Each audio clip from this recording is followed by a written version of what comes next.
Good afternoon. It's always a little challenging following lunch because everyone wants to take a nap, but you had some music and dancing, so that should be good.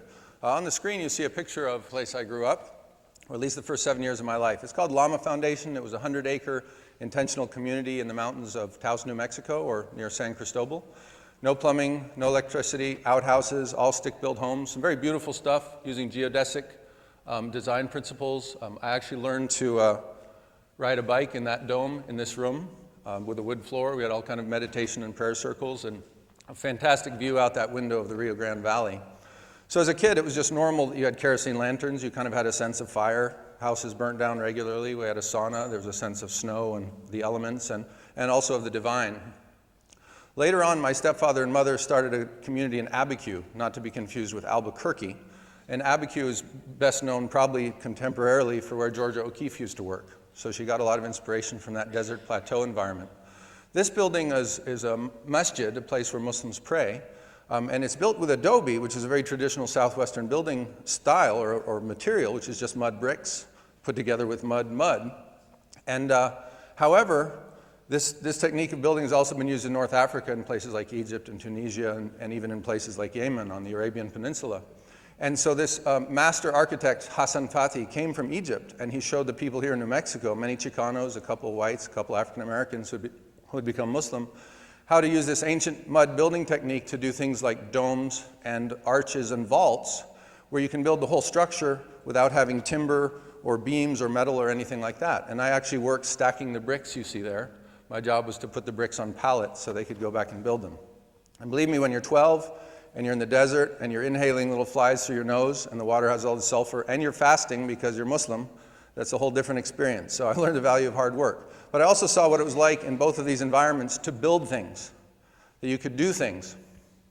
So somewhere along the line, dissatisfied with both my step-parents, I realized I wanted to break out on my own. So as a teenager, I would daydream in the school bus on the way to school. There was a big field, and I thought, all I need is a little chunk of that land in that field. Give me that little chunk of land, and I know that people build structures their whole lives that they can live in. I started fantasizing about what my structure would involve. So I'd like to give you all a little post-lunch fantasy, if you would. Please close your eyes, and I can actually see you. Don't think the lights are blinding me. Close your eyes for a moment. Picture yourself sitting in a field, just, not too tall, not tickling your nose. It's calm. You hear a little bit of the breeze going, and somebody tells you that you have to live there for a while. We don't even need a time frame, but it's more than an hour. It's more than a few days. And think about what you need in that space. You're going to need, right at that moment, probably nothing. If you're satisfied, like many of you are now, you just need oxygen. Maybe a friend, right? But now picture yourself fast forward an hour and a half. Shout out, what's the first thing you're going to need? Keep your eyes closed. Food. Oh, come on, you just ate lunch. How could you need food? What? Shelter. Well, it depends on how hot the sun is, depends on whether it rains. Somebody said water. Yeah, I'm already thirsty. Good thing I brought water, right? There is no bottle of water in your field, right? So you need water. Let's assume you have water. You need a way to store that water. You need a way to distribute that water. You need a way for that water to stay clean. You need a way to warm that water up or cool it down, even if we don't have ice. So what else do you need in that space?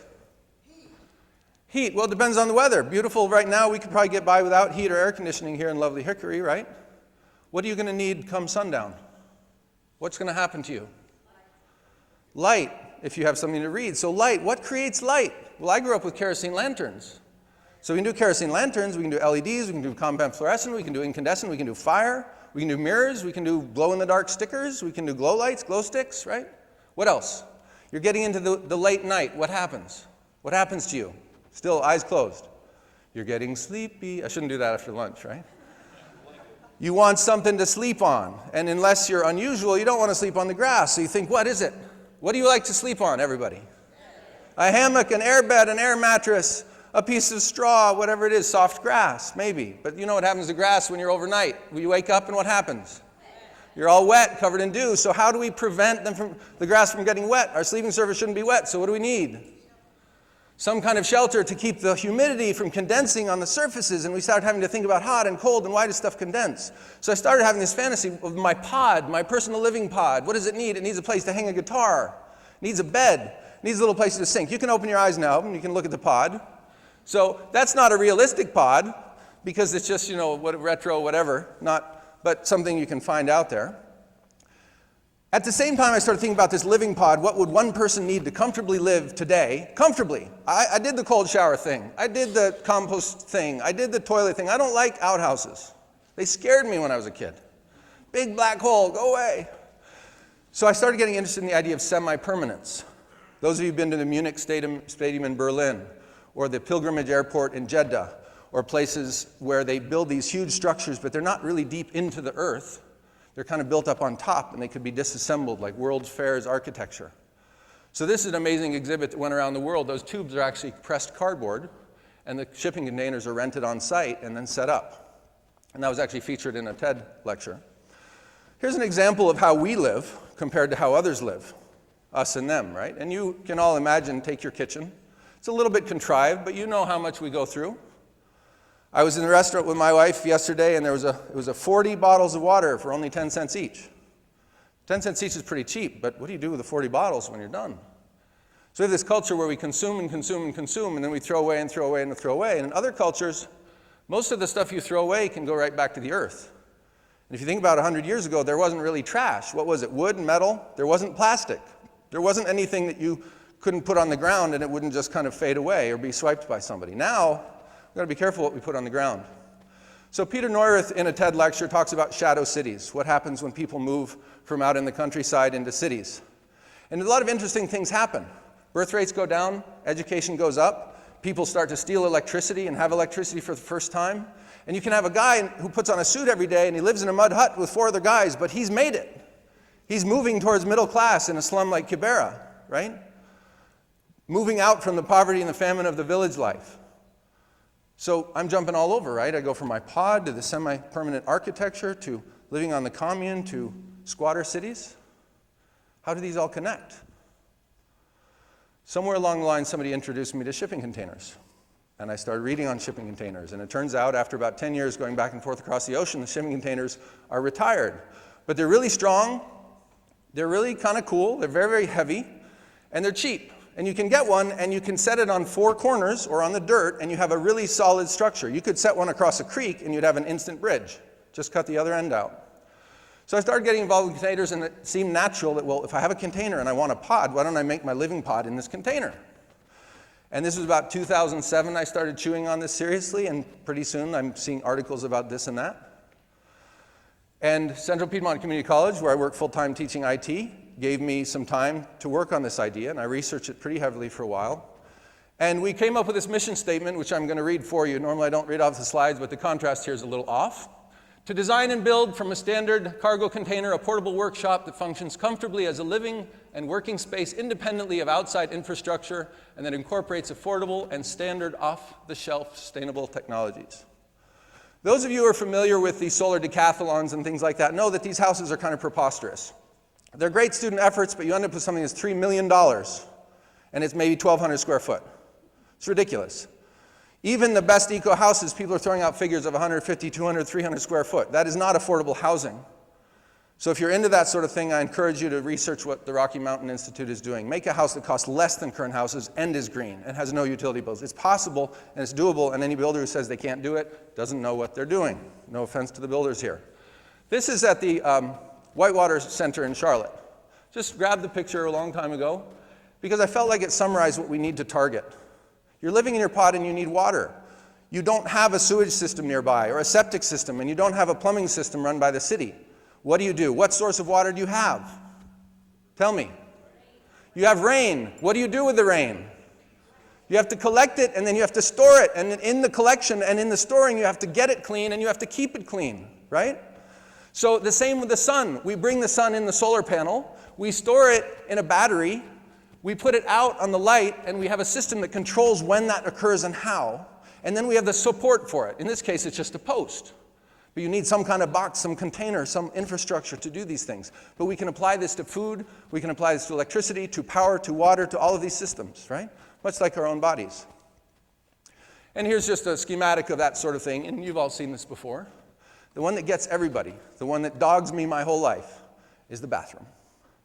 So you guys are in your field, and you've envisioned this little pod around, and somewhere in the next couple of hours, one of you needs to go potty. Nobody talks about it. Try and have a conversation with someone about the poor design of male urinals. Try and talk to somebody about why there are no female urinals, and you're the freak. Why? Because we don't talk about it even though we do it every single day, multiple times, right? I guarantee you, you go anywhere in the world, and your first priority will be a good, clean bathroom. You're going to want a good, clean bathroom more than good food, more than good friends, more than good alcohol, more than a clean bed. You want a good, clean toilet. Trust me, as someone and my wife who's been to these places, that's a priority, but it's so ubiquitous here in America, we don't think about it, right? Except in that random gas station. So I started designing this, and I started thinking about what you need. So now another exercise. Close your eyes for a moment, and I would like you to think about the times in your life when you were most vulnerable. When somebody could come up and put a boot on your neck, or a knife in your back, or knock you over before you realized it. When is that? Yeah, sleep, right? Have you ever had someone come to you while you're sleeping and shove you awake? Very startling, right? You see YouTube videos if they put a picture of a monster in front of their friend and then they go, ah, and he looks and sees the monster and jumps out of bed. Sleeping, you're vulnerable. There's no way to protect yourself without a locked door or a friend or a corner or a hole or something like that. Every animal knows this. When else? When do you need that protection? Close your eyes. When are you vulnerable? In the shower, and shower is ubiquitous for cleaning yourself. Sure, there are people all over the world who get in rivers and things like that and clean themselves, but really when your pants are down, you want to be protected. You want some privacy, right? So you can open your eyes, and of course we got to segue into when else are your pants down? On the toilet, right? So these are the three things that I believe, more than the other thing. People say food, no, you can eat in public. People say sex, no, sex tends to be a mutual act, right? You want to be alone in those other times, or at least have the option, right? So, we need to start with the toilet, the bathing, and the sleeping. If you could give every human being in the world a little TARDIS, a little big coffin, or a phone booth that tilts, there was just enough room for them to take a nap, and stand up and take a quick shower, and sit down and take a dump, you've solved a lot of problems for millions of people, right? So this is kind of where I started thinking about, okay, what is my pod? My pod has to start with that. And what do we really need? And you've all seen that Da Vinci photo, where drawing, where it's got a guy like that. There's a fancy name for it, I don't know. Early rough drawings. So this is Tiger Woods' boat. So this was the segue into the privacy exercise, which we've already solved. This was the first container we bought. We painted it. We cut holes in it. That's my signature window. Just take a cabin window and tilt it sideways, $20 at your local restore. We put it next to a big solar panel. We got in trouble with the city because they wanted us to follow building codes. They wanted me to have a sprinkler system from my rainwater system. So I said, what if I put it on a trailer? They said we can't touch it, so it went on a trailer. And then we kept tweaking. Those of you who work in city planning, help a brother out, okay? Composting toilets are legit. Solar panels are legit. There's a lot of legit stuff people are doing just because it's not in your code book from 50 years ago, okay? Fix it. Solar panels, experimentation with hammocks, different interior views of a panorama. This is a 40-footer we have on Central Campus, designed as a teaching tool. We've got it insulated, we've got AC, DC, we have battery banks, the whole 9 yards. Very quick tour. The audio is not working, so I'm going to narrate my own tour. Hi, I'm Von Briesen. Welcome to the EcoBox.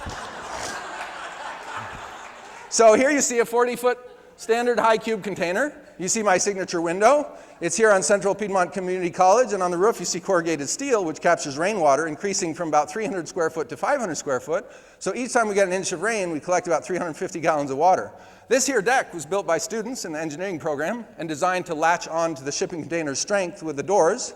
And it can take apart in individual pieces that any one person can haul. And it could be over a pond or a lake or a backyard or something like that. And then we have a standard door there that could be an entrance, exit, or just a hangout place.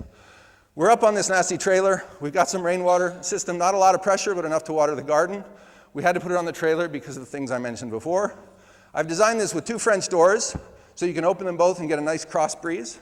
We have the gutter you see up above that channels the water into some big tanks. We've got a mini split HVAC system that should run off low voltage because everything has to be powered from the sun. Heating water is still a challenge, so we'd go with solar thermal. And you can see we've sheetrocked it and put LED lights in and all these kind of things. We even had a company donate a lighting system that works wirelessly. So when you do your wiring, it's a lot easier not to have to route through switches. And they don't use batteries, which is awesome as well. So you can program to do lots of things. And we use standard 110 household current. So you can just plug anything in. A big inverter converts it from 24-volt battery power to 110 AC. Student there made that skateboard storage rack. That's the lighting system I was talking about. And everything you see behind me is wired for teaching. So we can talk about the inversion. We can talk about the AC-DC switches. We can talk about bringing in from the panels, doing a maximum power point tracker, and all these kind of things that I didn't know jack about before I started this project. Most people know DC only from their car. There's a black and a red wire. It's not how it works on home wiring. Electricians don't know what they're doing because no electrician does home in DC. So there's a lot to be learned here, which is where I want to take this conversation now. We can go ahead and advance, I think. So we started this nonprofit called gDwell. The idea is green dwelling. The idea is to advocate sustainable building and education. And this is a picture of Haiti after the earthquake. You guys may remember, big news for about a year, then disappears from our vision, if you will. And I want you to picture what happens in a poor country like that when you have an earthquake and concrete falls on everybody. They die in huge numbers, and then they get diseased because they don't have clean water that we talked about, right? And guess what? They don't have toilets that we talked about, which contaminates the water that they do have, and everybody dies again. And the rain mixes it all up because there's no separation between the rain and what they have to consume. This is after Hurricane Katrina. You remember this, right? So I was struck by this particular scene where there's a poor guy up on the roof of his building. He's got a big sign that says, "Help, need water." Right? You remember the pictures? Nod your head. I remember. And so he's surrounded by water. His building is halfway covered in water, but he says, "I need water." So what's wrong with that? Where's the dichotomy? And the dichotomy is he has no idea how to deal with that water because he's used to his tap. And he grew up flushing the toilet and turning the faucet and flipping the switch and rotating the thermostat and starting the ignition and maybe hooking up the battery cables when he needed a new battery. But he had no clue how it all works or how it got there or who pays for it or who it put together or how to fix it. You know these people. Maybe some of you are those people. I don't know how a car works. I don't know what an ignition is or a starter or a brake. I don't know the difference between AC and DC. It's learned helplessness. We've created a culture where we have so much we don't have a clue where it came from and what it is. And people go buy chicken, and the kids think it came from the chicken tree. And we sanitize. My wife and I took our children to a friend's house, and we slaughtered 11 chickens in front of them, and they had to dip it into the water and pull off the feathers and learn about the gizzard and the guts and all that, because you should know what you're eating. You should understand where it comes from, and the same goes with your electricity. So this is the new mission, evolving, understanding and experience, doing and learning, dangerous things, a nod to Gever Tully, also a TED lecturer. Make your kids work with saws and fire and things like that. So think about a shipping container, everything that it takes to turn that into a living space. Think even about a small building. Saws and hammers and nails and all that. That's my 12-year-old daughter doing a MIG welding in the Hackerspace. And you can barely make it out, but she wrote Iman, her name, on that piece of iron. So there's some kids stenciling. My son likes to climb. He's up on top of the box. That's just outside Hackerspace. And here are some of the things that a living system includes, right?